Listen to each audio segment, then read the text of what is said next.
Y un placer para mí presentar nuevamente a nuestro querido doctor Eduardo de la Fuente, del Departamento de Física de QCI de la Universidad de Guadalajara. Él es profesor investigador en física de altas energías y astropartículas en la Universidad de Guadalajara, México. Él está enfocado en el observatorio HWC y en Alpaca, e Hyper Kamiokande, con más de 200 publicaciones. Es reconocido por su contribución a la investigación científica. Hoy nos estará deleitando con el tema la astrofísica de rayos gamma, evolución y aportaciones. Muy buenos días, doctor. Es un placer que esté acá con nosotros acompañándonos. La sala es suya y puede iniciar cuando usted quiera. Hola, ¿qué tal? Un gusto, muchas gracias de nuevo por la invitación, un gusto estar con ustedes. Disculpen que no prenda la cámara, pero mi ancho de banda no anda del todo bien, aprenderé al final en las preguntas. Y pues bueno, también voy a solicitarles de favor que, pues si ustedes pueden pasar las diapositivas, yo se las voy diciendo siguiente. Y pues bueno, antes que nada, pues qué gusto estar otra vez con ustedes. Y pues bueno, voy a hablarles rápido de un tema que es de la astrofísica de rayos gamma, sobre todo para ver cómo está el contexto ahorita y cómo se ha hecho, porque en el contexto de la física de altas energías, los rayos gamma al final de cuentas se vinculan mucho con los rayos cósmicos. Y el entendimiento de los rayos cósmicos es fundamental porque los rayos cósmicos tienen mucho impacto, como mencionaré al final, en cuestiones de cambio climático, en cuestiones de medicina, al ser hadrones, por ejemplo, también en cuestiones de telecomunicaciones, astronáutica. Entonces, hay mucha importancia en estudiar los rayos cósmicos y los rayos cósmicos se estudian utilizando también los rayos gamma. Y la astrofísica de rayos gamma del siglo XXI realmente es una ciencia del siglo XXI. Perdón, la astrofísica de rayos gamma de altas energías, las demás altas energías, es una ciencia del siglo XXI, es decir, tuvo su madurez en este siglo. Entonces es una astrofísica, una astronomía realmente nueva. Bueno, esa es mi presentación. Yo soy Eduardo de la Fuente, soy del Departamento de Física del Centro Universitario de Ciencias Exactas e Ingenierías de la Universidad de Guadalajara. También trabajo en el Observatorio Hawk de Rayos Gamma y estoy participando también en el experimento Alpaca, a construirse en Bolivia, como ustedes ya creo que saben, y es una colaboración entre Japón, Bolivia, México, y ya está mi correo electrónico. Bueno, entonces empiezo. El siguiente, por favor.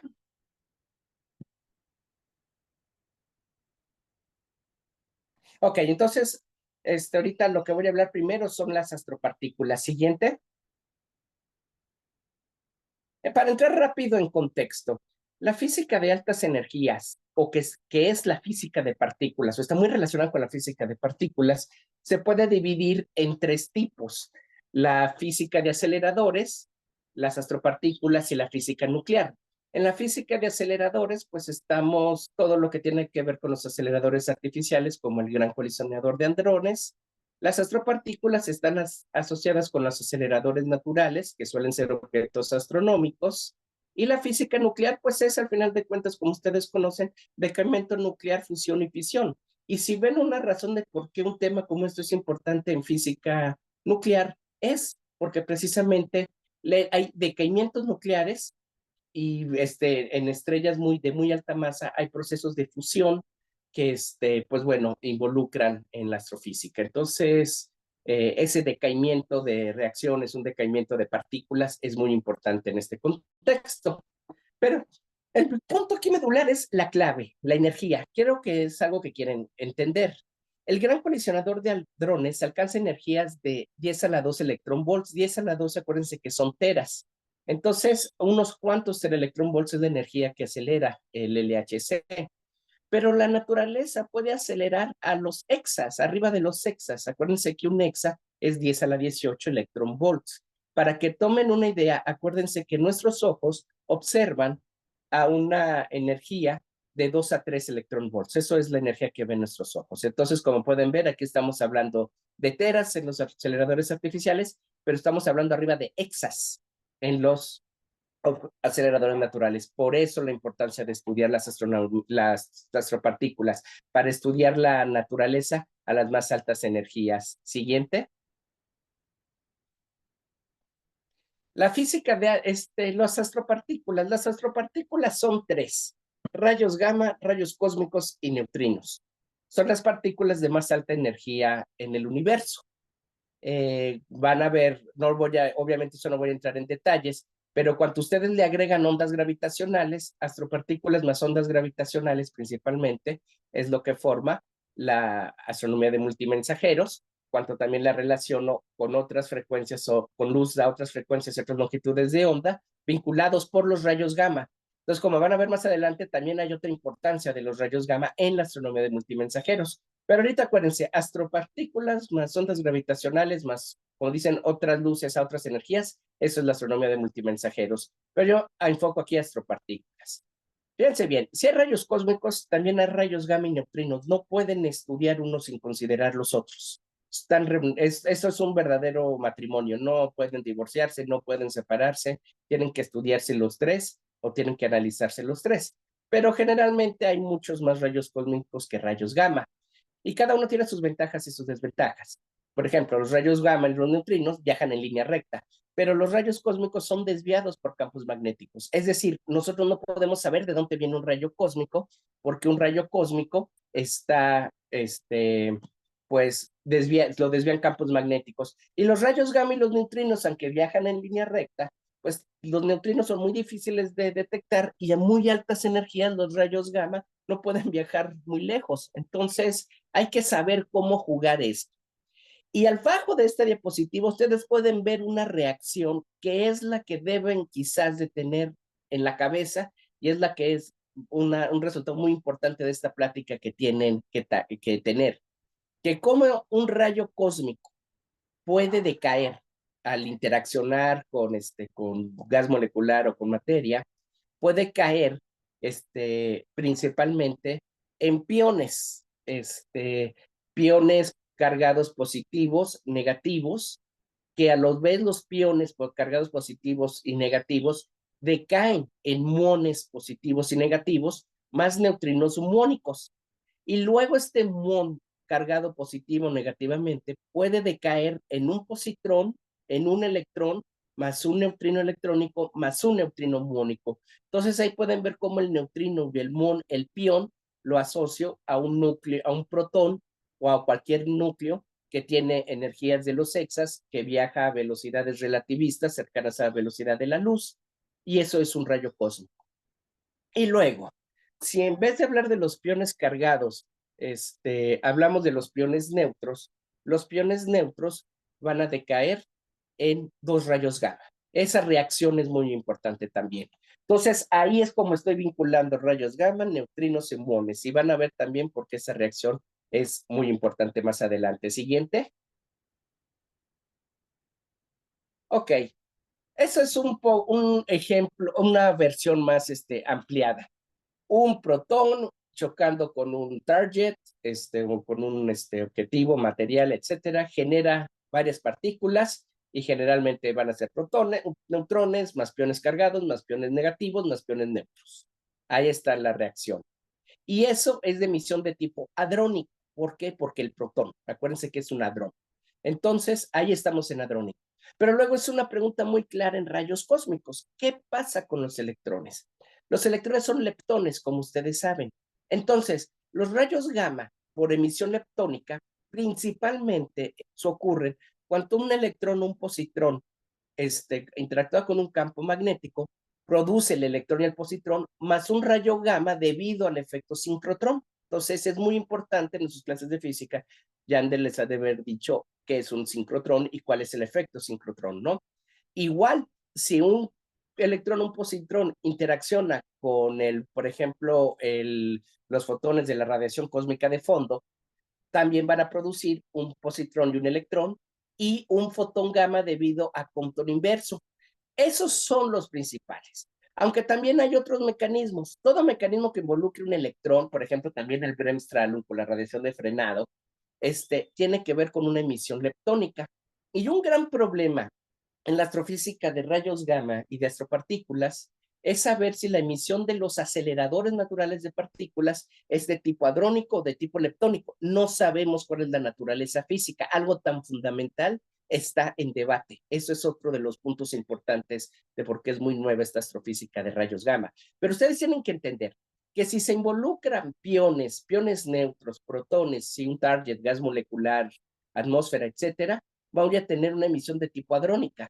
Y si tengo electrones involucrados, voy a tener una emisión leptónica. ¿Ok? Bueno, eso es lo que es la parte de las astropartículas. Entonces, siguiente, vámonos a lo que es la astrofísica de los rayos gamma. Siguiente, por favor.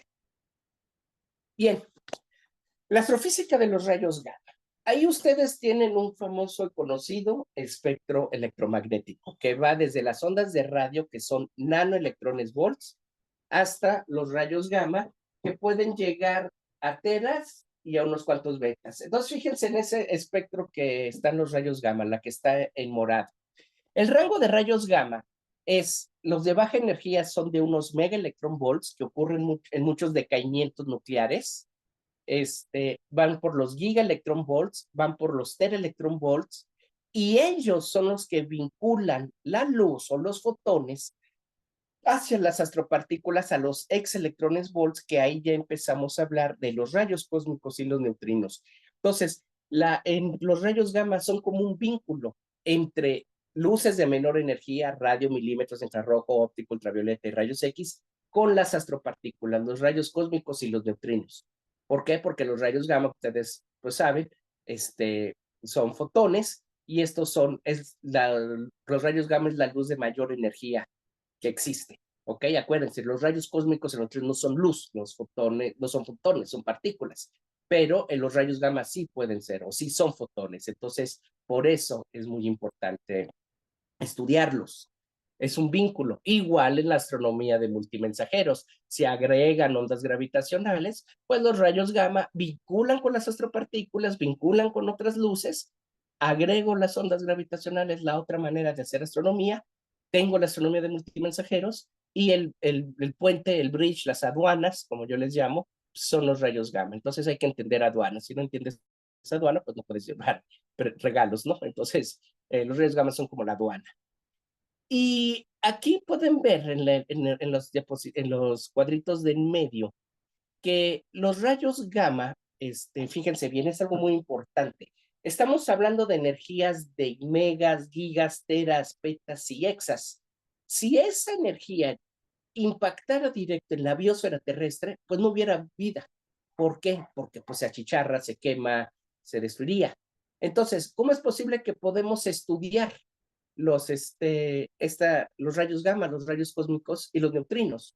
Bueno, los neutrinos no cruzan la atmósfera, pueden cruzar el suelo y pues siguen. Pero los rayos cósmicos y los rayos gamma son absorbidos por la atmósfera terrestre. Entonces, nuestra atmósfera es un gran escudo que protege a la biosfera de esta radiación muy energética que la puede dañar. Esa es una de las razones de por qué es muy importante en cuidar y entender nuestra atmósfera. Y los rayos cósmicos, hay estudios o teorías o colegas que piensan que los rayos cósmicos influyen en la atmósfera. Entonces, ahí hay un impacto de por qué estudiar rayos cósmicos, ¿ok? Entonces, lo que quiero llegar con esta diapositiva es que sepan o recuerden que la atmósfera terrestre nos protege porque absorbe estos rayos cósmicos, estos rayos gamma. El neutrino, pues bueno, el neutrino cruza, ese no es peligroso porque no le gusta interaccionar con la materia, ¿no? O tiene una sección eficaz muy baja, o como lo quieran ver, ¿no? Por eso es muy difícil de detectar el neutrino.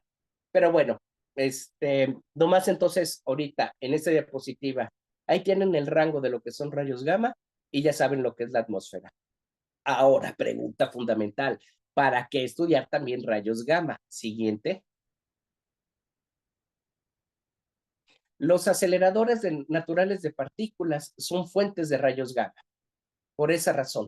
Es decir, si yo quiero estudiar los aceleradores y estudiar a las más altas energías, estos aceleradores naturales son fuentes de rayos gamma.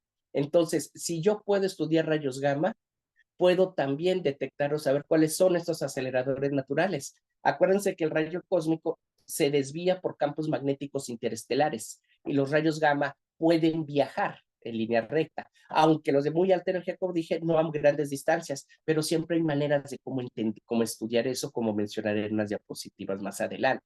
Pero la razón de estudiar fuentes de rayos gamma es que los aceleradores naturales de partículas son fuentes de rayos gamma. Hay obviamente de dos tipos, los galácticos, remanentes de supernova, nebulosas excitadas por viento de un pulsar, los pulsares, los sistemas binarios de rayos X, y los extragalácticos, las galaxias activas, las galaxias con brote estelar y los destellos de rayos gamma largos, de tiempo largo y de tiempo corto. Entonces, por eso van a ver que los astrofísicos de rayos gamma generalmente estudian estos objetos. Siguiente. Y aquí viene el objeto astronómico es el acelerador de partículas. El acelerador de partículas por ejemplo, en los jets de los AGNs, en los jets de los microcuasares o en otros objetos, o cuando hay más bien dicho, el objeto astronómico genera protones, rayos gamma y neutrinos. Y luego esos protones, o ahí mismo pueden darse estos decaimientos que les había dicho, estos decaimientos hadrónicos, estos caones, apiones, piones, muones, los cargados, o piones neutros a dos rayos gamma. Ellos viajan, y entonces, ¿qué es lo que pasa con los rayos cósmicos? Los rayos cósmicos son protones, como ya dije, de muy alta energía, que viajan a velocidades relativistas. Entonces, pues ellos salen del objeto astronómico, pero se deflectan por campos magnéticos y llegan a la Tierra. Llegan a la Tierra, pero no sabemos de dónde vienen. Esa es una pregunta fundamental a responder de los rayos cósmicos. ¿Cuáles son las fuentes? ¿De dónde vienen los rayos cósmicos? ¿Ok? Luego están los neutrinos, que eso sí van, ahora sí como decimos aquí en México, pasan como por su casa, ¿no? O sea, ellos no interactúan, siguen y detéctame si puedes, ¿no? ¿Y qué pasa con los rayos gamma? Los rayos gamma es muy interesante.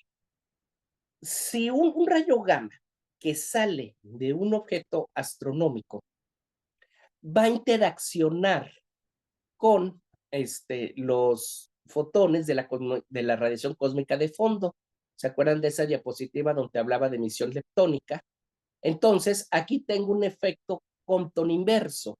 Y si ustedes se acuerdan de un efecto Compton inverso, yo voy a tener fotones de rayos gamma, o voy a recibir fotones de rayos gamma que tienen una energía menor. Entonces, si yo detecto, si un fotón de rayos gamma de cierta energía X llega a la atmósfera, yo puedo después saber cuál fue la energía con la que fue acelerado en el objeto astronómico. Es donde tengo que utilizar principalmente el efecto Compton inverso, ¿sale? Ahí es donde tengo, como involucro electrones, tengo una emisión leptónica, ¿va? Y aquí, la Very High Energy, eso es lo que significa BWH, lo que yo llamo en muy altas energías es energías arriba de 100 gigaelectrones volts. Esa es la ventana. Entonces, en esta diapositiva ustedes pueden ver las energías, cómo los rayos gamma van a llegar a la atmósfera terrestre con HEPS o TEPS, que quiere decir que fueron acelerados a TEPS o PEPS. PEPS es un peta-electrón-volt. En el objeto astronómico voy a tener neutrinos de peta-electron-volts y voy a tener rayos cósmicos de hexa-electron-volts. Y eso es lo que es la alta energía. Por eso, física de altas energías, astrofísica de altas energías, astrofísica de rayos gamma, para estudiar a los rayos cósmicos como mensajeros del universo. Siguiente. Y ahí está otro ejemplo. Fíjense bien, esa es la misma figura, un objeto astronómico, un acelerador natural de partículas que produce ondas, rayos gamma, rayos cósmicos y neutrinos. Y ahí otra vez tienen la reacción, ¿de acuerdo? Acuérdense, un pión neutro va a decaer en dos rayos gamma, y un rayo gamma, por producción de pares, puede caer en electrones y positrones, ¿va? Y los piones decaen en muones y los muones caen en electrones, positrones, más neutrinos, o electrónicos homónicos. Si yo detecto, por ejemplo, a la Tierra un rayo gamma después de que interaccionó con la radiación cósmica de fondo, si yo detecto rayos gamma arriba de 100 tereelectronvolts, quiere decir que hubo una aceleración de un peta electronvolt. Así es que si yo detecto 10 tereelectronvolts, 50 electrones volts en la Tierra, el rayo gamma que llega a la Tierra es de 100 tereelectronvolts, quiere decir que fue acelerado un petaelectronvolt. Esto no es una fórmula muy exacta, esto es nomás para que se den una brochure, se aproximen y vean de qué estamos hablando, ¿sale? Pero es más o menos, ese es el punto. No me van a llegar, o no puedo todavía detectar fotones rayos gamma de un petaelectronvolt. No, si detecto en la Tierra de 100 electrones volts, se aceleraron en la fuente a un petaelectronvolt, ¿ok? Entonces, en el mismo contexto de los aceleradores artificiales, puedo tener tevatrones cósmicos, como los jets de los microcuasares, o puedo tener pevatrones cósmicos, que son, por ejemplo, la región del cisne X, el cúmulo de estrellas llamado cisne OB2, entre otros, ¿ok? Entonces tengo tevatrones y pevatrones cósmicos. Siguiente. Ahora, ¿cómo los detecto? Bueno, para detectar los rayos gamma de baja energía, ahí pueden ver a lo que yo me refiero con baja. Acuérdense que les había dicho de gigaelectrones volts, teraelectrones volts y 100 teraelectrones volts. Baja, mediana y alta energía. Baja energía lo puedo hacer con satélites, como Compton, los previos a Compton y su sucesor, Fermi, ¿ok? Pero esos tienen espejos o tienen instrumentos tamaños de 0.15 metros cuadrados y funcionan como un calorímetro. Entonces, los rayos gamma de baja energía se estudian por satélites, pero los rayos gamma de alta energía no se pueden estudiar por satélites. Entonces necesito hacer una técnica y esa técnica consiste en estudiar lo que se llaman cascadas atmosféricas y yo les dije que la atmósfera absorbe los rayos gamma y los rayos cósmicos. Así es de que, ¿cómo los estudio? Pues bueno, debo de considerar un detector superior, que es la atmósfera, un detector inferior, que es un instrumento, y debo de utilizar una técnica, por ejemplo, la luz Cherenkov. Y en la atmósfera, al final de cuentas, entre atmósfera e instrumento, algo me va a funcionar como un calorímetro, y lo que va a pasar es que un rayo gamma o un rayo cósmico se absorbe en la atmósfera terrestre y a cambio me va a dar una serie de partículas subatómicas que van a obedecer la misma reacción que les había mostrado en la sección de astropartículas. ¿Ok? Ahorita lo voy a mostrar en el siguiente diapositiva, pero ustedes tienen que ver que ya para estudiar los rayos gamma altas energías, necesito esas tres componentes, necesito estudiar las cascadas atmosféricas y puedo tener un telescopio Cherenkov de aire óptico, porque son espejos y sensores como tubos fotomultiplicadores, o puedo utilizar telescopios Cherenkov de agua o plásticos centelladores, ¿correcto? Siguiente. Y aquí lo importante en muchos instrumentos o telescopios es que ustedes tienen que considerar dos cosas. Uno, esa pregunta de quién es mejor y cuál es más poderoso, etcétera, ya es obsoleto, es aburrida, no existe, no pueden pensarlo así. Construir un instrumento, ustedes tienen que tener dos parámetros físicos, dos parámetros en la cabeza. Tengo que entender la sensitividad del instrumento, que es la capacidad de detectar, y luego la resolución, la capacidad de resolver. Para antes de resolver, primero debo detectar. Antes de saber qué tipo de pantalones, vestidos o ropa traen, primero tengo que detectar que traen ropa. Entonces, tengo que tener instrumentos de alta sensitividad, pero también necesito tener instrumentos de alta resolución. La sensitividad la asocio con el campo amplio para poder detectar más y la resolución con un campo más corto de visión para poder resolver. Y entonces, en ese sentido, entre sensitividad y resolución, tengo los telescopios Cherenkov de aire como Veritas, GES y MAGIC, que son de alta resolución. Tengo experimentos como HAWC, Argo, Milagro, el Tíbet, LASO, que son de sensitividad. Y tengo los satélites como Fermi, Agile y IGRET, que son de campo amplio, que observan a bajas energías. Entonces, a través de resolución y sensitividad, puedo juntar diferentes generaciones de los diferentes instrumentos para estudiar rayos gamma, satélites, instrumentos como Hawk, como Veritas o como GES, que como les dije, ellos serían los instrumentos, la atmósfera es el calorímetro, el CCD, el detector superior, y la técnica sería usar un plástico centellador o un efecto Cherenkov de aire, un efecto Cherenkov de agua. ¿Sale? Entonces, esa es la técnica. Siguiente diapositiva. Esa imagen es un radiotelescopio Cherenkov de aire, ¿ok? Es un, se llama, está en el observatorio de Whipple. De esta diapositiva lo que quiero que se lleven es que fíjense, se dice que el nacimiento de la astrofísica de los rayos gamma de alta energía, fíjense, una detección en la nebulosa del Cangrejo de 0.7 electronvolts ocurrió en 1989. Claro, ya había predicciones y límites superiores puestos por los observatorios de Crimea con los trabajos de Satsepin y Chudakov. Sin embargo, la primera detección, digamos así, o como la gente o el colega lo asume, es que en el 89 empieza la astrofísica de rayos gamma de muy alta energía. ¿Sale? Entonces, 1989 no es muy, no, pues para términos astronómicos es poco tiempo. Siguiente, por favor. Y fíjense, aquí de esta imagen, vean, como les había dicho, que hay tebatrones y pebatrones.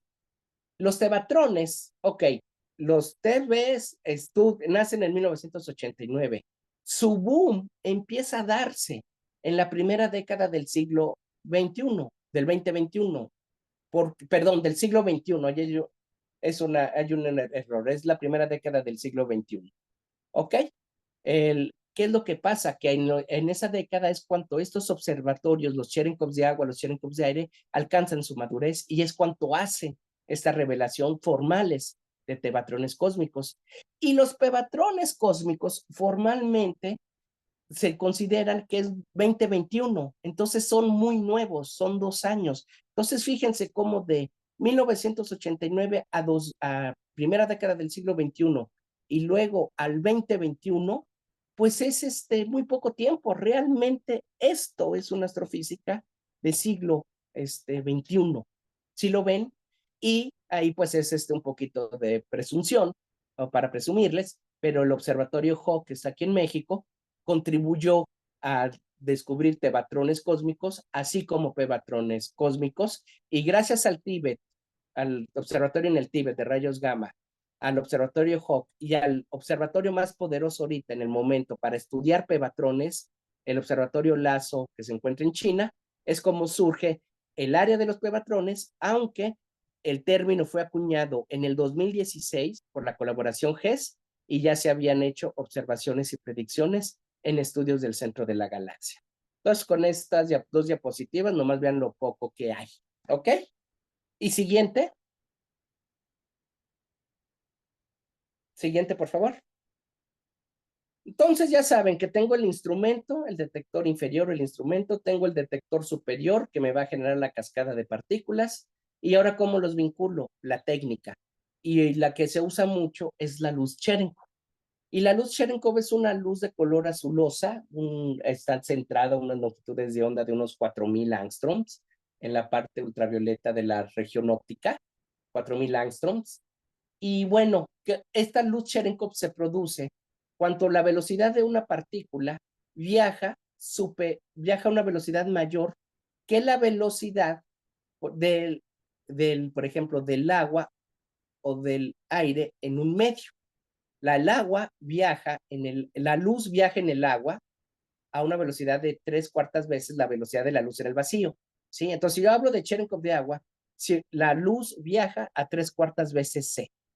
Si la velocidad de una partícula, generalmente relativista, cercana a c, viaja a una velocidad superior a la velocidad que viaja la luz en el agua, que se cumple, c es mayor que 3/4 c veces c, voy a tener una luz Cherenkov en el agua. Y lo que ocurre es que nada supera la velocidad de c de 300,000 kilómetros por segundo. Eso lo sabemos. Aquí no hay ningún problema de relatividad ni nada. En el aire, las partículas se viajan a velocidades cercanas a c, pero no pueden superar a c. Entonces, ahí también, como decirlo, en el aire, ¿sí? La luz viaja a una velocidad, ¿sí? Que no supera c, ¿sabes? Entonces, las condiciones para que yo pueda tener esto, luz Cherenkov, es esto, que la velocidad de la partícula, ustedes saben que un medio está descrito por el índice de refracción, la velocidad de la partícula sea superior a la velocidad de cómo se propaga el agua, cómo se propaga la luz en el agua, en el aire, ¿ok? Eso es lo que me produce el efecto Cherenkov. Siguiente. ¿Y de dónde vienen estas partículas que me producen la luz Cherenkov? Cuánto interaccionan con aire o cuánto interaccionan con agua y poder utilizar los Cherenkovs atmosféricos o los Cherenkovs de agua. Pues bueno, estas son las cascadas de partículas, las que se llaman extensive air showers. Y en esa gráfica, ahí ustedes pueden ver cuáles son las reacciones, pero fíjense bien, no es distinto a la reacción que ya les había comentado. Si ustedes tienen un rayo cósmico, el rayo cósmico se absorbe en la atmósfera, interacciona con un núcleo, por ejemplo, de fierro, va a producir tres componentes, una llamada componente hadrónica, protones, núcleos y neutrones, una componente muónica, que son muones y piones cargados, y una componente electromagnética, que son electrones y positrones. ¿Sí? ¿Por qué? Por producción de pares. Entonces, déjenme rápido decirles qué es lo que ocurre con un rayo cósmico, y es la reacción que está en el centro y que les dije al inicio. El protón interacciona con un núcleo de hierro, por ejemplo, produce piones cargados, los piones cargados producen muones, los piones neutros producen gamas, los gamas producen un par positrón-electrón. Luego en la atmósfera, el gamma, el par positrón-electrón, produce una emisión Bremsstrahlung, radiación de frenado, que produce rayos gamma de menor energía. Acuérdense que un rayo gamma va a caer caer en un par positrón-electrón, pero puede ser frenado al interaccionar con un átomo, con un núcleo, y entonces va a producir un fenómeno que se llama Bremsstrahlung o radiación de frenado. Entonces, esa formación de rayos gamma, positrones y electrones a partir de piones neutros es la componente electromagnética. La componente muónica son todos los muones que se forman de los piones cargados, y la componente hadrónica son los protones, neutrones y electrones. Entonces, de aquí pueden ver qué partículas son las que llegan a la Tierra. Principalmente, si es un rayo cósmico, viene un muón, el primo más masivo y más gordo que el electrón. Y tenemos también por la componente electromagnética que llegan electrones, ¿ok? Entonces, esos electrones y esos muones viajan a velocidades cercanas a c, y cuanto viajan a velocidades de la luz en el vacío, pues al pasar por el agua, se cumple la condición de que c es mayor que, por ejemplo, 3/4 veces c, la velocidad de la luz en el agua, y entonces se da el efecto Cherenkov. Y así es como después yo puedo utilizar simulaciones y modelados de tipo Monte Carlo, estudiar la cascada de partículas. Con la cascada de partículas yo puedo saber de qué energía es el rayo cósmico, el rayo gamma que interaccionó. Puedo utilizar telescopios ópticos o otros tipos de telescopios para ver de cuál fuente astronómica viene, y ahora sí, ahí yo ya puedo saber qué tipo de objeto astronómico hay ahí, y ahí es donde yo puedo saber si hay un acelerador natural de partículas o no. Ese es el rayo cósmico en su extrema derecha. En su extrema izquierda está el rayo gamma. Si se fijan, el rayo gamma puede ser similar a la componente electromagnética del rayo cósmico, pero no es así. Miren, el rayo gamma inmediatamente interacciona con un núcleo en el aire. Va a producir producción de pares, positrón-electrón. Luego, por Bremsstrahlung, se va a producir un fotón de rayos gamma de menor energía al que incidió. Otra vez ese fotón de rayos gamma produce un par positrón-electrón. Ese par positrón-electrón, otra vez otro Bremsstrahlung, y produce un fotón de menor energía, de tercera, un terciario. Luego el terciario decae otra vez en un par positrón-electrón, por Bremsstrahlung forma un cuaternario. Y así nos vamos. Entonces, el rayo gamma original pues se pierde y voy teniendo rayos gamma de mucha menor energía y al final lo que llego a la Tierra o al suelo son protones y electrones. Entonces, ¿qué es lo que tengo? Positrones, electrones de un rayo gamma, positrones y electrones de la componente electromagnética de un rayo cósmico y tengo muones de un rayo cósmico. ¿Cómo los distingo? ¿Cómo puedo saber si es un rayo gamma? ¿Cómo puedo saber si es un rayo cósmico? Pues tengo que utilizar Monte Carlo, tengo que utilizar técnicas, pero igual de cierta manera. Con esas simulaciones y el modelado, puedo saber cuál es la energía del rayo gamma original, puedo más o menos saber de qué región del cielo vino, me puedo apoyar con otros telescopios y puedo identificar de qué objeto astronómico viene el fotón de rayos gamma y el de rayos cósmicos. Y otra vez, si resulta que el fotón de rayos gamma que yo estoy detectando o que llegó a la atmósfera terrestre fue de 100 volts, quiere decir que el objeto astronómico me aceleró a un petaelectronvolt, más o menos. Entonces, estoy detectando un pebatrón. Por eso, para detectar pebatrones, pues tengo que detectar rayos gamma de 100 electrones volts o superiores. ¿Ok? Entonces, ahí está. Entonces, esto es un calorímetro y está ocurriendo en la atmósfera prácticamente. Entonces, la atmósfera es un detector superior. Siguiente.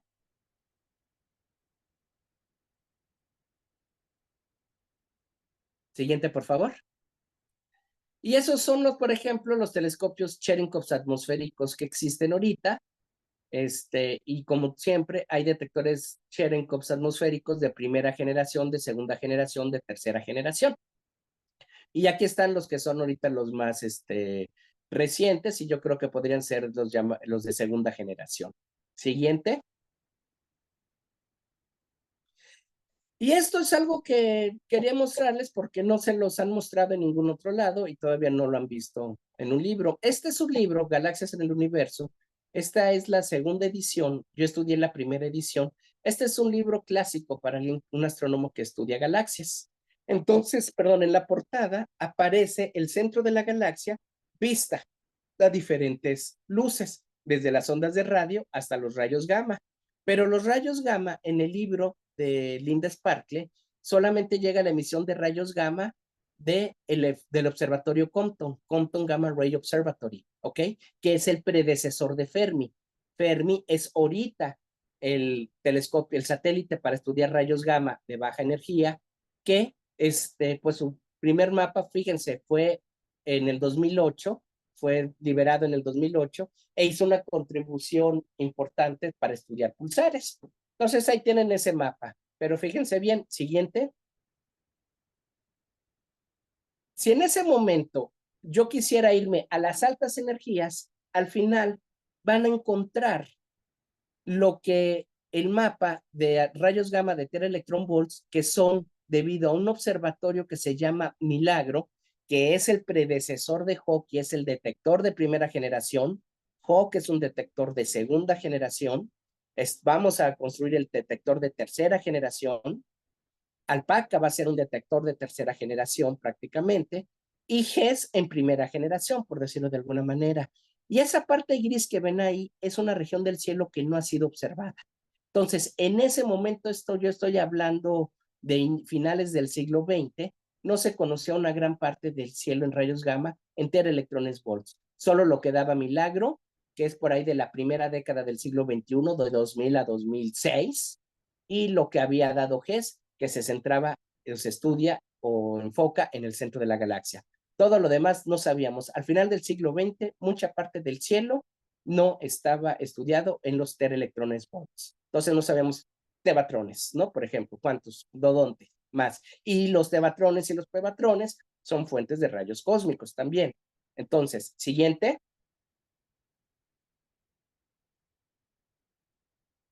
Ese es un mapa de Hawk. Y si ustedes hacen la comparación, este es el mapa del cielo como lo da Hawk a la misma escala en los teraelectrones volts. Entonces, como pueden ver, si comparan ambos, van a ver que Hawk es mucha mejor sensitividad, tengo mucho más emisión, Hawke encontró mucha relación con las fuentes de Hess y Milagro, pero también dio un mapa de mucho mejor sensitividad. Y esa parte blanca no es que Hawke no pueda observar, lo que pasa es que en realidad eso corresponde al hemisferio sur y Hawke está en el hemisferio norte. Entonces, Hawke está limitado a observar el hemisferio sur. Por eso se van a construir instrumentos tipo Hawke o de alta sensitividad y de alta resolución, como Alpaca en Bolivia, para tratar de estudiar el cielo en el hemisferio sur, que ahorita todavía no está estudiado del todo y es un cielo mucho más rico que el del hemisferio norte, y seguramente en el hemisferio sur va a haber una gran cantidad de pebatrones. ¿Ok? Por eso la importancia de Alpaca. Siguiente. Y todavía me puedo ir al observatorio LASO, que es, digamos, ahorita el más poderoso para estudiar rayos gamma en petas. Ese es el mapa del cielo observado en energías de peta electron volts. Este es un mapa de 2023, ¿eh? O sea, ese mapa no estaba a inicios del siglo XX. Cuando yo estudié astronomía, las dos últimas diapositivas no podía, ese mapa no existía. Es por eso que les digo que la astrofísica de rayos gamma es una astrofísica del siglo XXI. Siguiente. Y entonces, pues como resumen de todo esto, ¿para qué? Bueno, respuesta simple. Los rayos gamma me van a detectar aceleradores naturales de partículas. Los aceleradores naturales de partículas me van a permitir saber cuáles son las fuentes de rayos cósmicos. Y estudiar las más altas energías entra una nueva ventana de la astronomía que se llama la astronomía PeV, Peta Electrones Volt. Entonces, la naturaleza, fíjense bien qué es lo que pasa con la astronomía PeV, que los pebatrones, cuando nos vamos a las más altas energías para para darle más sazón al caldo, resulta que no podemos distinguir si la emisión de un rayo gamma es de origen hadrónico o leptónico. Una cosa es cómo se producen y cómo viajan en el espacio, pero otra cosa es cuál es su naturaleza. ¿Los vienen de hadrones? ¿Vienen de leptones? ¿Qué proceso físico es el que los produce? ¿Piones neutros decayendo en gamas o algún mecanismo físico involucrando electrones? No sabemos. Y eso es una pregunta importante. La astronomía de Peta Electrones Volts se enfoca a estudiar mucho los rayos cósmicos para saber cuáles son las fuentes, cómo identificarlos, cuál es el mecanismo de aceleración, la propagación, la isotropía, la composición química. Entonces, la respuesta está para estudiar rayos cósmicos que son mensajeros del universo. Y los rayos gamma nos sirven para identificar los aceleradores naturales de partículas. Y cuando estoy hablando en un espectro de rayos cósmicos, que no voy a mencionarlo porque no es una plática de rayos cósmicos, pero energías menores de un peta-electrón volts, la fuente de rayos cósmicos es galáctico. Para energías mayores a un ex-electrón volt, se considera extragaláctico. Y en la transición, ¿qué es lo que hay? Pues esa transición es la que estamos estudiando ahorita, o en eso es lo que estamos acá. Entonces, aquí, como último, para terminar esto, pueden ver en síntesis que la revolución en rayos gamma, que las revoluciones de rayos gamma siglo XXI, es la era de los gigaelectronvolts. Luego viene la era de los teraelectronvolts con los observatorios atmosféricos o los detectores de partículas, Hawke, Hess, y luego vienen la era de los pevaelectronvolts, que son los de ultra high energy. ¿Y a qué llamamos low energy? Megaelectrones volts, high energy, gigaelectrones volts, very high energy, teraelectrones volts, ultra high energy, petaelectrones volts. Esos son los rangos de energía. Entonces, empezamos con los MEPS y ahora ya estamos estudiando los PEPS y nos vamos a tratar de buscar a los EVs. Y aquí viene una pregunta fundamental en física. ¿Cuál es la que si la hubieran preguntado a finales del siglo XX, yo no la hubiera podido responder? Teóricamente sí, pero estamos hablando de observaciones o mediciones. ¿Cuál es la máxima energía a la que la naturaleza puede acelerar partículas? Pues ahorita ya sí les puedo decir que al menos se puede acelerar a los petaelectrones volts. Todavía no confirmamos si llega a los hexa. La teoría dice que sí, pero todavía no hay observaciones. Entonces, esta cosa este tema, este tópico tiene mucho futuro, simplemente para responder esa pregunta tan trivial. Siguiente. Siguiente, por favor. Y bueno, al final, entonces, en el contexto de la física de partículas, los aceleradores artificiales de partículas como el LHC me permiten para estudiar a electrones volts, pero pues, tienen una gran sinergia para estudiar también, por ejemplo, rayos cósmicos. Entonces, hay mucha sinergia entre los aceleradores artificiales como el LHC y los experimentos de astropartículas como Telescope Array o como estos Grapes 3 o estos observatorios, hasta el mismo Hawke, estos observatorios que pueden estudiar rayos cósmicos. Entonces no pueden separar los aceleradores por un lado y los objetos astronómicos, aceleradores naturales de partículas por otro. Tiene que haber una sinergia.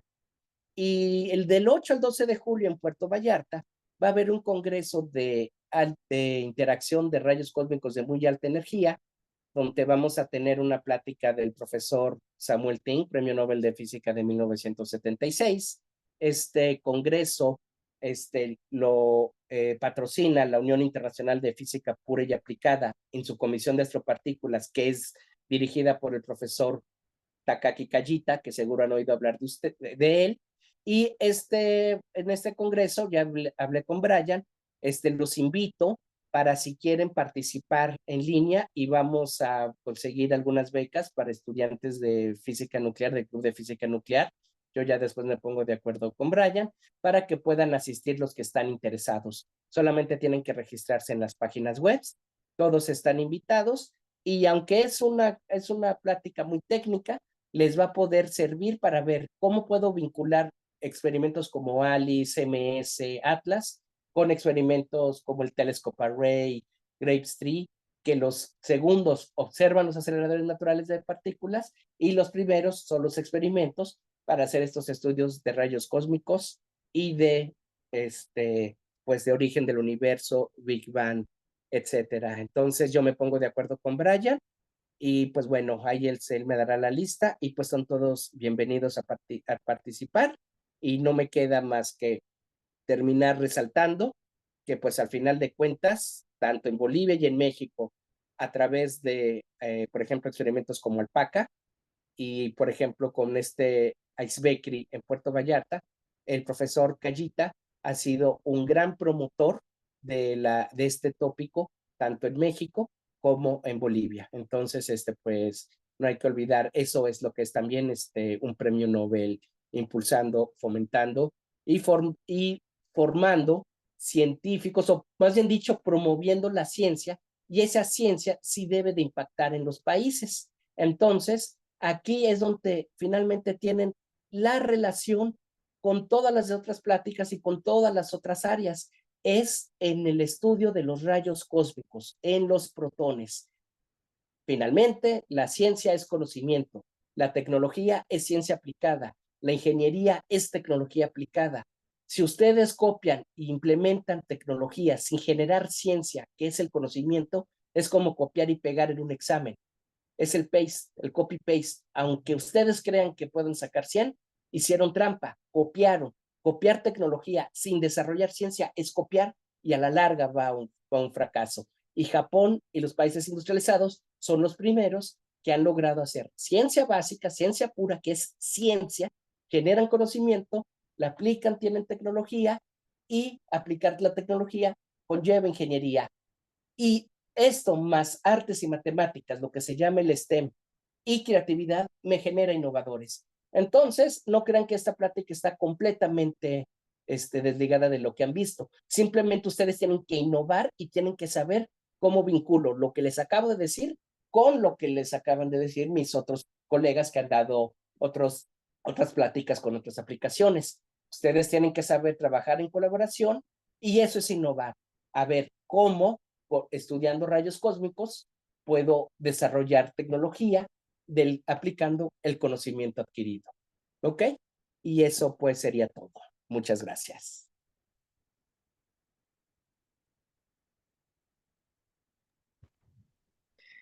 Muchísimas gracias, doctor Eduardo de la Fuente, por su charla tan magistral, tan completa. Realmente es un tema muy apasionante para nosotros, quienes estamos interesados en esta área. Quería hacerle una pregunta. Sí, claro. Em, gracias. ¿Cómo es que usted llegó a interesarle la parte de astropartículas de rayos gamma de alta energía?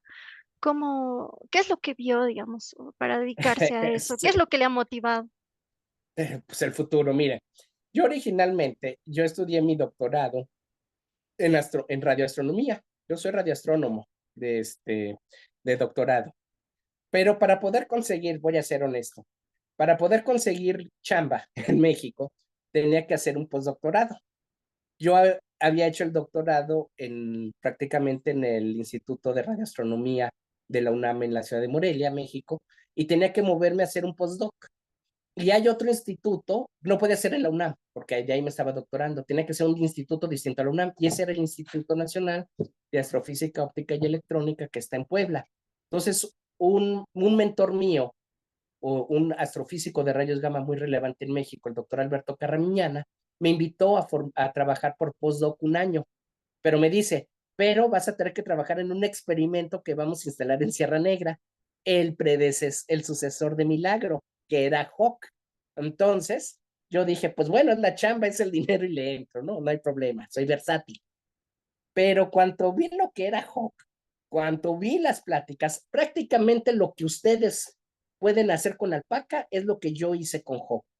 Cuando ven el alcance, cuando ven dónde me estaba metiendo, dije, hijo, puedo ver el nacimiento de un instrumento desde el origen, puedo hacer ciencia relevante, puedo estudiar áreas nuevas de la astronomía, no necesito que alguien me diga, yo puedo decir, es decir, no necesito que alguien me diga el origen de la astronomía de multimensajeros, yo la viví, yo puedo decir como en mi opinión cruzó, nació la astronomía de multimensajeros, o sea, no necesito un libro, esa cosa te motiva mucho.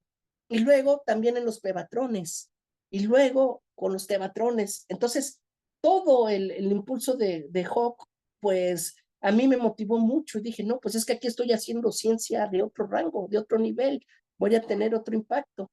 Y luego va resultando que cuando se va construyendo Hawk, van saliendo los resultados, entonces me motivó brutalmente, entonces dije, no, pues esta área ya no la suelto, yo me dedico a Hawk y a lo que salga, y le aposté, le arriesgué, seguramente, sí como no, pero salí ganando completamente de esto porque aprendí como instrumentista, aprendí como físico, ya si me dicen, pues eres astrónomo o físico, pues ya ni sé, o sea, lo que mejor te convenga, porque puedo aplicar física con astronomía, entonces yo soy astrofísico, estoy estudiando física de partículas, tomé cursos de astropartículas, tomé cursos de astronomía, es ciencia, es lo que me gusta.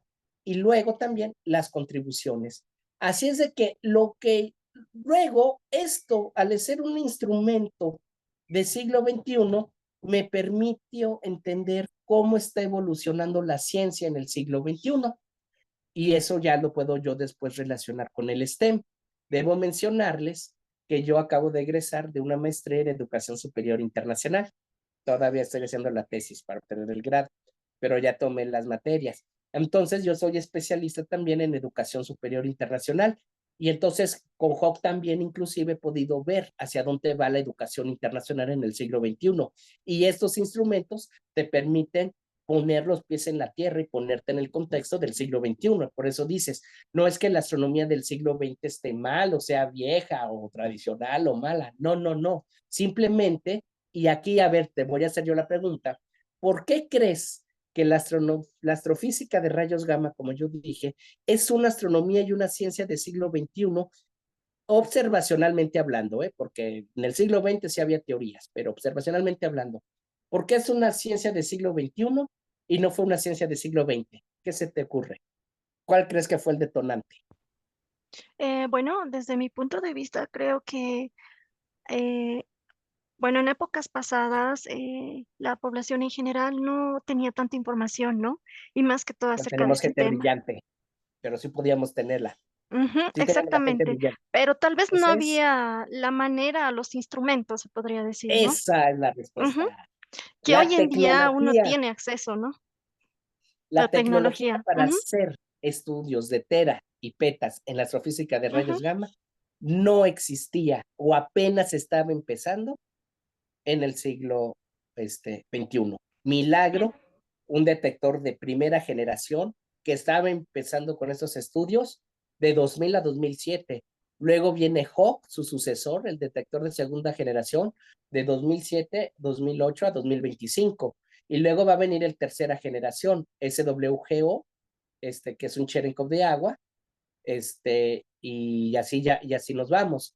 Y en el caso de Alpaca, pues tiene su origen en el Tíbet, en el experimento del Tíbet, primera generación, que está muy relacionado, también no era con la época de Milagro. Entonces, los de primera generación para estudiar TBs y PBs son del 2000, de la década del 2000 al 2010. Los de siguiente generación son del 2010 al 2020.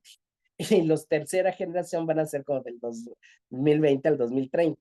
Y así nos vamos. Y eso es por el desarrollo tecnológico, pero otra vez, esto es muy importante. Y se los voy a comentar porque es mi opinión personal. Cuando nosotros decimos en un contexto STEM que hay ciencia pura y ciencia aplicada, nos estamos haciendo un harakiri, porque esa separación hace que la gente, los políticos, no entiendan qué es la ciencia pura y qué es la ciencia aplicada. No, eso está mal, nos jugó tiro por la culata. Solo existe ciencia, no hay ciencia pura, no hay ciencia aplicada, solo hay ciencia.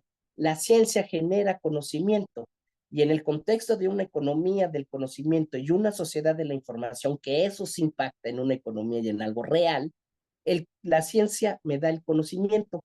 Cuanto aplico el conocimiento, tengo la tecnología. Lo que nuestros países suelen hacer, o lo que suele hacer un país en desarrollo, es copiar una tecnología. Pero es eso como copiar en un examen. O sea, el copiar una tecnología no te va a hacer mejor país. No, estás copiando. Le copiaste a alguien que sacó ese conocimiento, ¿ok? El que tiene el copyright. Y el copyright es el conocimiento, es la ciencia básica. Nuestros países, las latinoamericanos, los en desarrollo, tanto México, Bolivia y los demás países que estamos en el mismo contexto, nosotros debemos generar nuestra propia ciencia y al aplicarla tenemos tecnología. Y si queremos tener innovadores, necesitamos creatividad y el STEM, donde la ciencia, la tecnología, las matemáticas, la ingeniería y el arte se deben de ver como algo interdisciplinario. Y eso lo puedes entender participando en este tipo de proyectos. Así es de que cuando les hablen de alpaca, quien esté interesado de alpaca y esté en el área, éntrenle, porque ustedes con alpaca es como cuando yo entré con Jo. No se van a arrepentir, claro, si esto les apasiona, ¿no? Muchas gracias, doctor, por sus palabras tan inspiradoras. Tengo algunas preguntas acá en el chat. Adelante, con gusto, si puedo Gracias. contestarlas, con mucho gusto. Jorge Luis dice, una grandiosa ponencia, doctor de la Fuente. Mi consulta es la siguiente. ¿Existe algún programa que nos recomiende para simular estas lluvias o cascadas de partículas? Y también dice si hay alguna bibliografía que nos recomiende. Sí, el programa que se usa mucho en física de partículas se llama Corsica. Es un código para estudiar las extensive showers que ha sido desarrollado por un grupo en Alemania. Y pues bueno, lo que yo sugiero ahí es de que eh, pueden buscar, se llama, les pongo a ver, les voy a poner en el chat, se llama, lo pueden ver en la red, se llama Corsica, ahí está ahorita la versión 8, ¿ok? Y pues bueno, pueden acercarse. Libros hay varios, pero no hay muchos libros divulgativos o de acercamiento, pero sí hay artículos. El doctor Martín Subieta, a pesar de que, no importa, otra vez, el doctor Martín Subieta, aunque trabaja en el LHC, él también está en Alpaca.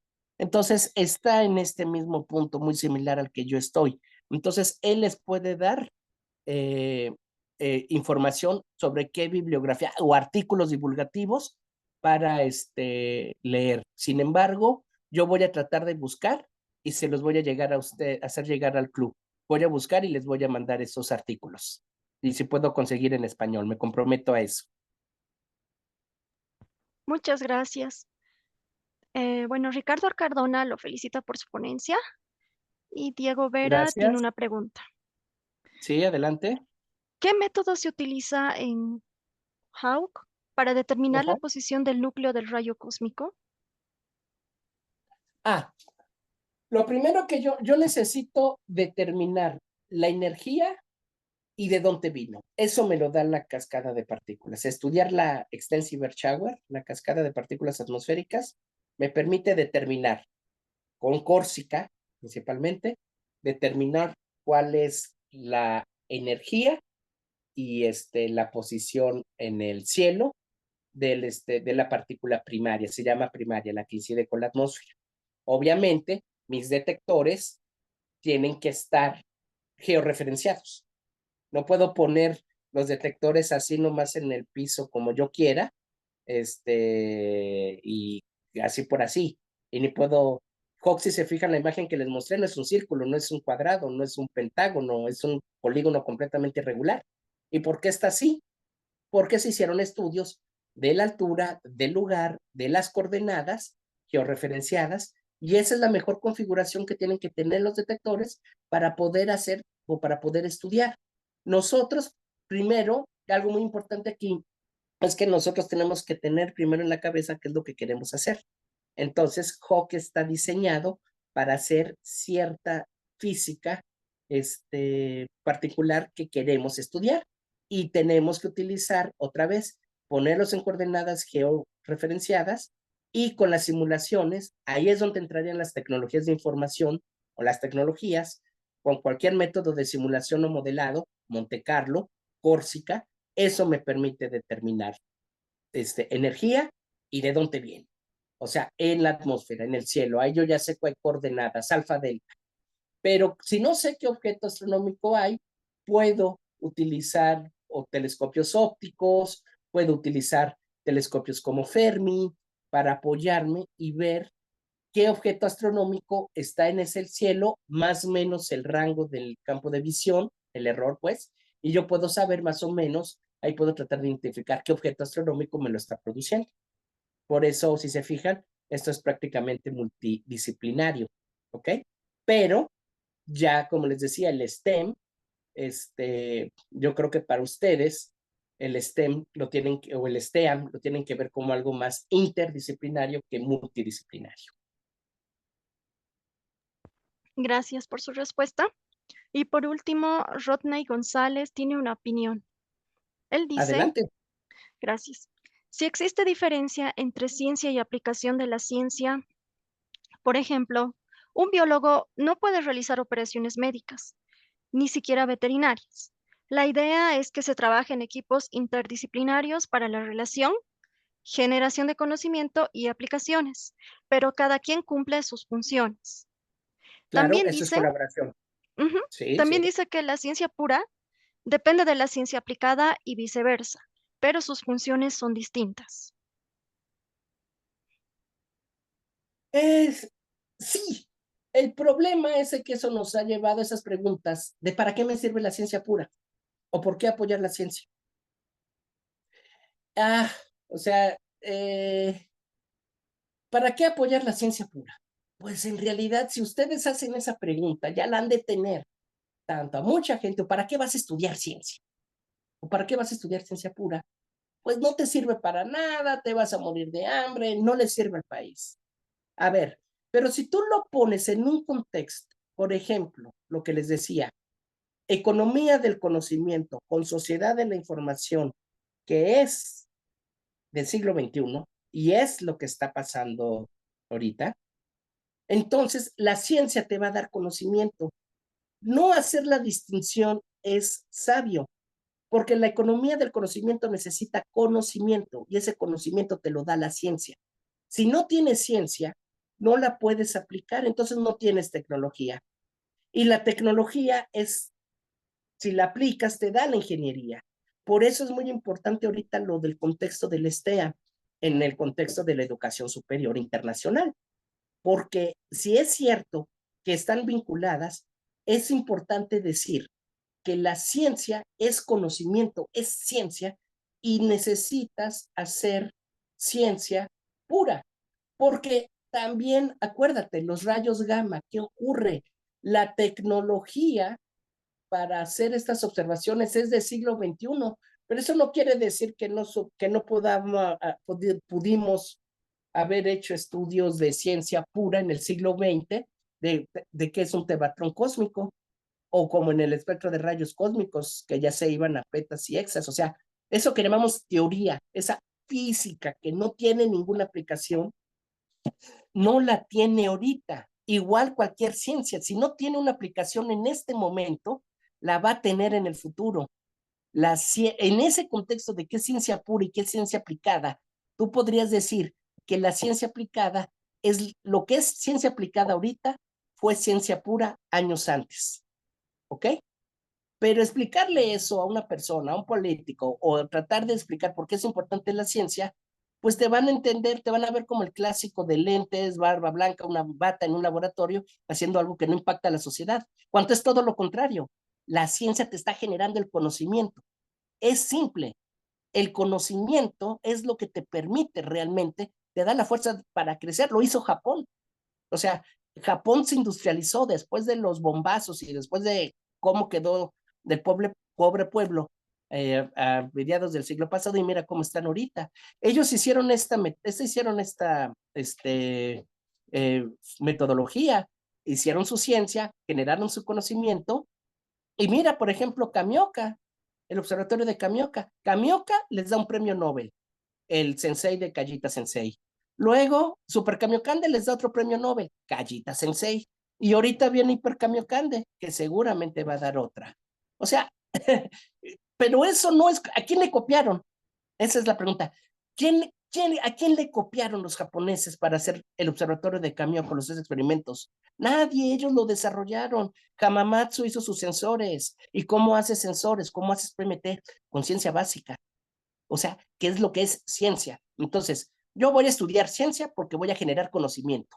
Y que si es pura y aplicada, que quede más en el ámbito científico. Esa es mi opinión. ¿Por qué? Porque si no vamos a caer en este tren de para qué me sirve la ciencia y no vamos realmente nunca a avanzar, no nos vamos a desarrollar y mucho menos vamos a convencer a un político o a una sociedad de por qué es importante la ciencia. Hablan de innovadores, innovadores, innovadores, innovadores. Sí, pero una receta para formar innovadores de muy alto nivel, Japón es el ejemplo que a mí siempre lo pongo, es un STEM interdisciplinario más creatividad. Si tienes eso, eres un innovador de primer mundo. Y si no vas, ahí sí, aplica este contexto. No sé si me explico, qué buen comentario, y estoy totalmente de acuerdo, pero me ha tocado muchos años y he tratado de combinar mi doctorado en astrofísica y mi maestría en educación superior internacional para tratar de ver cómo tú puedes hacer, cómo puedes llegar a la gente o cómo puedes llegar a un político para que realmente entienda que la ciencia es desarrollo de un país y no te vas a desarrollar si no la generas. ¿Ok? Y ahora los que pagan los platos son las generaciones siguientes. ¿Sí? Entonces, hay que poner a ver, hay que empezar. Entonces, la ciencia es conocimiento, tecnología es ciencia aplicada, ingeniería es tecnología aplicada, las matemáticas son la capacidad de abstracción que te permite ser versátil, no ser un tonto. Para eso sirven las matemáticas, para que puedas emprender, para que estés a un nivel alto, para que no te mientan, porque tienes una capacidad, agarras una capacidad de razonamiento y de abstracción para poder hacer crítica y autocrítica. Y las artes, que es la componente que se le agrega al STEM original para que te puedas vincular con la sociedad. Y entonces, dentro de las artes, ¿cómo me voy a vincular a la sociedad? ¿Cómo le voy a decir o para qué es importante la ciencia? Pues la respuesta que hasta ahorita yo tengo es esa: genera conocimiento. Y, y aunque sabemos que sí hay ciencia pura y ciencia básica, dejemos la ciencia pura como tecnología, porque así también les gusta oír. Pero muy buen comentario, estoy de acuerdo, pero tenía que decirlo para que también ustedes traten, es que a ustedes son los que les va a tocar resolver este rompecabezas, ¿ok? Si aquí no se puede entender para qué rayos sirve la ciencia y por qué nunca te vas a desarrollar como país si no la sabes, para qué, es como, ¿por qué voy a estudiar? O sea, no estudio porque le voy a copiar al compañero de al lado y hago el examen. Ya pasé. Eso es exactamente lo mismo. Copiar tecnología es como copiar un examen. Si no estudiaste, si no tienes tu propio conocimiento, eso es fake, eso es farsa. Y tarde o temprano vas a pagar las consecuencias. Por eso no es bueno copiar tecnologías. Es que le funciona a los suecos, es que le funciona a los coreanos, pero nosotros no somos Suecia, no somos Corea. Dicen, el método sueco de educación es el más de mayor calidad. Nosotros tenemos que igualar a Suecia. Espérate, simplemente la población de Suecia es lo que es la población de Guadalajara. Primero, México tiene, la Ciudad de México tiene 18, 20 millones de personas. Guadalajara tiene 5. México tiene como 100. Y Suecia tiene como 10. Todo Suecia tiene 10. Es más fácil darle riqueza a 10 millones que a 100 millones, ¿verdad? Y segunda, la calidad cuesta. ¿De dónde sale el dinero? Ajá. La riqueza que tiene Suecia, pues viene de impuestos. O sea, pagan, la calidad de educación cuesta. Y aquí en México, en nuestros países, ¿quién la paga? ¿Ah? Entonces, ¿a qué voy? No puedes copiar el sistema sueco si no entiendes, y aquí está la palabra fundamental que se llama contexto. Tienes que poner en el contexto de nuestros países, el contexto de la educación en México, el contexto de la educación de Bolivia, tienes que generar tu propia ciencia y tienes que aplicarla para tener tu tecnología, si no vas a seguir igual. Entonces, al menos esa es una opinión mía y a ustedes les toca criticarla, madurarla y aplicarla. Muchísimas gracias, doctor, por sus palabras tan sabias, consejos tan enriquecedores. La verdad que sí, estoy muy sorprendida y bueno, esperemos tenerlo en una siguiente ocasión acá. Ha sido un gusto que En usted algún nos pueda dar momento esta por charla. Alpaca. En un momento por Alpaca, sí los voy a visitar. Y acuérdense, los invito para lo de participar en el Ice Bakery, en la plática del profesor Ting. Y pues bueno, me pongo de acuerdo con usted o con Brian, la lista de participantes, de estudiantes, de gente interesada. Nomás hay que registrarse, darme la lista para que yo les pueda dar el acceso a las pláticas en línea, ¿no? Pero bienvenidos. Mu- Les va a servir mucho. Muchísimas gracias por la invitación, lo vamos a tomar muy en cuenta. Y bueno, ha sido un placer una vez más, doctor, y No, el hasta placer y el la honor es mío. próxima. Como disfruto sus invitaciones, los felicito y esto jamás lo paren, no se frenen, no se frenen, o sea, van por un muy buen camino y donde yo los pueda apoyar. Muchas gracias. Gracias a ustedes. Hasta luego. Gracias. Antes de entrar a un receso, no olviden llenar el formulario, por favor, de asistencia de la primera parte de este tercer día de congreso. El formulario va a estar habilitado unos minutos más y luego va a cerrar. Entonces, nos vemos más tarde a partir de las 2:20 hora Bolivia y 1:25 que sería hora peruana. Que estén bien y nos vemos más tarde.